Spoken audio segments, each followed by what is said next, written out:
Hello, Gemini. It's umomgtarot, and this is your someone secretly stalking you tarot card reading.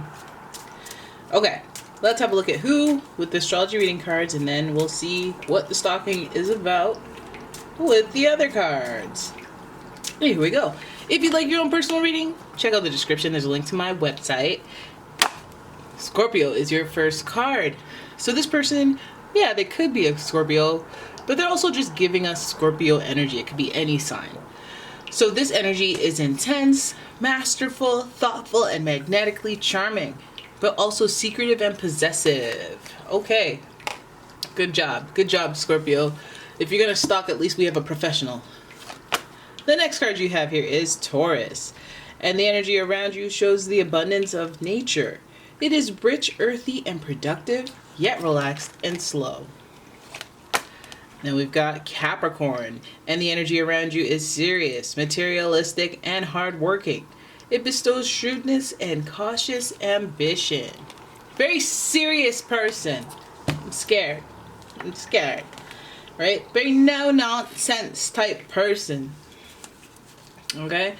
So Scorpio energy is giving us some of that watery, no-nonsense energy because their feelings are something that is so serious. Their vibe is they take things very deeply. They don't bother with the small talk and the funny business, but they look at their connections and they believe that things mean a lot more than you probably would expect. So Taurus is also really about having loyal people around them and being comfortable, being at peace with those that are around them. And so it gives off a little bit of that same I want stability vibe, as well as Capricorn, who we know is the planner of the zodiac. They have to kind of see a vision, work towards a goal, is where they feel most comfortable doing their Capricornian thing. All right, so then we also have the ambitious factor. I feel like the only reason that Taurus is not super duper ambitious is because they don't have to be, because they just accomplish what they set out to do, and it doesn't have to be like this dream or anything. They just do it. And Capricorn is like they're more about the long game. So this person, if they're stalking, it's like they're doing their research for the long game. They're doing the intel thing, like, oh, let me just keep a tab on you for the next 5 years, or let me just maybe it's the type of stalker who you think has long forgotten you, and they keep tabs. They're that type. They have a little bit of a possessive thing. They want to see they want to know overall what's going on with you. This could also be reminiscent of paternal energy, where you can go have fun in the universe, but I'm keeping tabs. I have contacts and connections all over that can tell me that, yeah, you snuck into that theater when you were underage, and you went to that bar, and like, I know because I spoke to all the bar managers in the city, or where the kids you like to frequent beforehand. It's one of those types of stalkeries. Alright, so now let's have a look at the tarot and see what the heck is going on. First card is the King of Wands. Somebody asserting their dominance here, and it might not be excuse me, it might not be the most integrity oriented type move. The King of Wands in reverse is known to actually make not hasty decisions, but be a little hastier in their planning. They want the action to happen now. It's more of a, I want it now, instead of let's execute this flawlessly. So then we have the Lovers here, and the Lovers, it's in reverse. Of course, this card is about soulmates on the one hand, which kind of speaks to Scorpio because they like them deep connections. And the Lovers is also associated with Gemini, so you could be dealing with one of them's. And the Lovers is also about making a decision. So there's a choice that needed to be made, or it may have already been made, and it might feel like the wrong choice. This card is in reverse, so whatever choice was made, it feels like it'll take time to get used to, or this person's taking a long time to make the right choice. King of Wands, this person is acting hastily and making wrong decisions. Okay, so that gives a little bit into to your typical intuitive. It would give kind of like one of those situations where you're like, okay, well, maybe someday in the future we'll, be able to reconnect or some crap. And this person's checking in every week. This person's checking in regularly. See, I've changed. You couldn't have changed in a week. Well, what about now? What about, like, it's one of them. Oh, snap. We have the Temperance card. So you already know this person is stalking you out of a desire, a need for reconciliation, to heal a situation. We see two divine angels with the red wings here. And so they almost are praying for it, hoping for it, trying to orchestrate something that is organic, which doesn't even make sense. But this energy is also associated with Sagittarius, fiery Sagittarius, who will travel, who will do a lot to inspire or to basically get the one that they're interested in.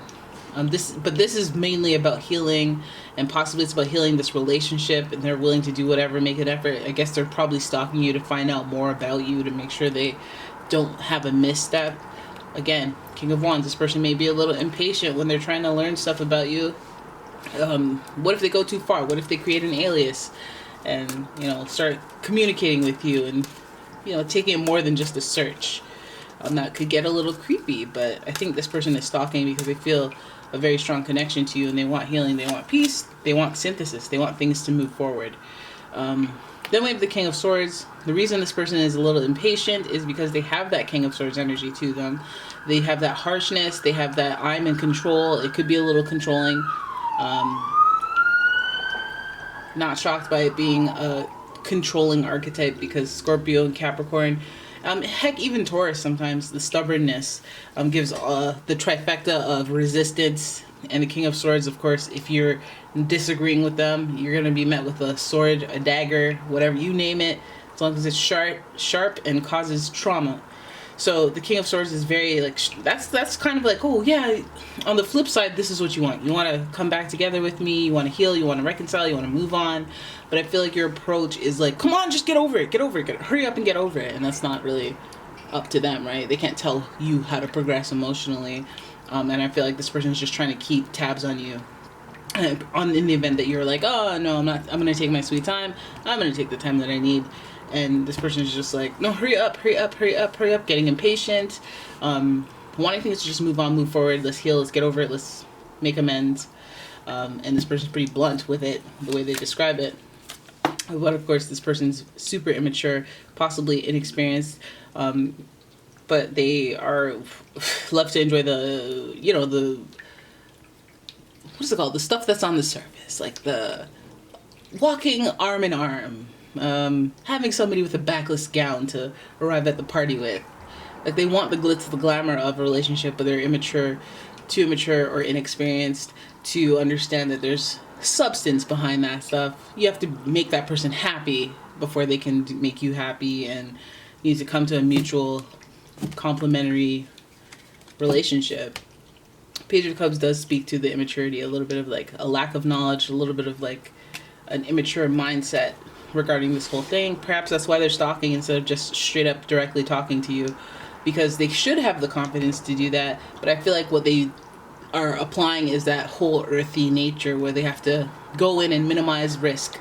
Don't just blindly walk in. Try to prepare yourself. Try to look into what they're into. Try to see what they're at, where they're at, and perhaps there might not even be a point in this gesture or this offer or doing this research romantically.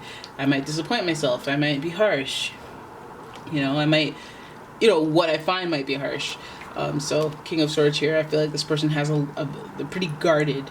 They're pretty guarded. They're not going to just do things organically. They're going to plan and plot it out. But at least they do have this gesture of love that they'd like to make, and they're doing it all in the spirit of reconnecting with somebody that they felt they had a strong connection with anyway. So that's not so bad. But again, checking in, it's like, come on, let the ethers do their thing. Like, relax, because I feel like there might be a little bit of conflict on the other side of this, especially if we're impatient about timing. Might be a little bit of conflict there, but I feel like, again, underneath is the spirit of love, and I'm just frustrated because I don't have the words, I don't have the experience. I'm not really that good at that kind of stuff, but I'm really good at filing your taxes. Taurus and Capricorn energy, of course, they can deal with all those income matters, so this person might have very, very high levels of smarts on other topics, but matters of the heart, perhaps this person is a little bit, like, frustrated. King of Wands in reverse, King of Swords, it's like, ugh. It has nothing to do with them feelings. It's all about, like, reacting. And then now we have the Twin Flames card. Twin Flames card in reverse. This person believes the connection is stronger than perhaps you do.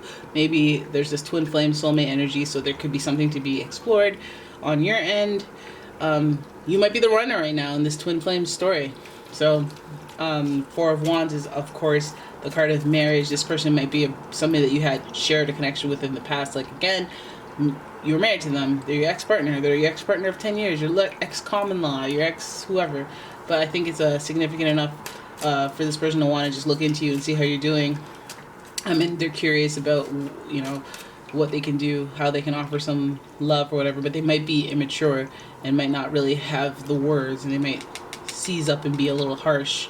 Might turn into a fight, you know. But they want to move forward. They want to skip past things. And that doesn't normally resolve any issues. It just makes them pop up later. So it might be an immature approach, but that's what they're looking for. We have a little bit more immaturity with the Page of Swords, the gossip. So it's, again, feelings on a whim, talking about stuff. You know, if they talked about you and it got them thinking, it got them wondering, and then they got curious and then they wanted to reach out. I mean, no, don't do that. Like, think about it and process things, and just, you know, don't just come at me because you hear someone talking about me. Think this through. Alright, but anyways, maybe that's just my house. Yeah, so there it is. That's your reading. I hope you guys enjoyed it. If you did, please give the video a thumbs up, subscribe to the channel, leave a comment, share the video, and if you'd like your own personal reading, check out the description. There is a link. And yeah, check out my Etsy shop. Have a look-sees for a tarot candle or two. I have natural wax soy candles in my shop, but it's not candle season, so ain't no thing. Just give me a favorite or like favorite shop. One of them's. Keep me flowing in the algorithm. But other than that, thank you so much for watching. I will see you guys in the next one. Bye-bye.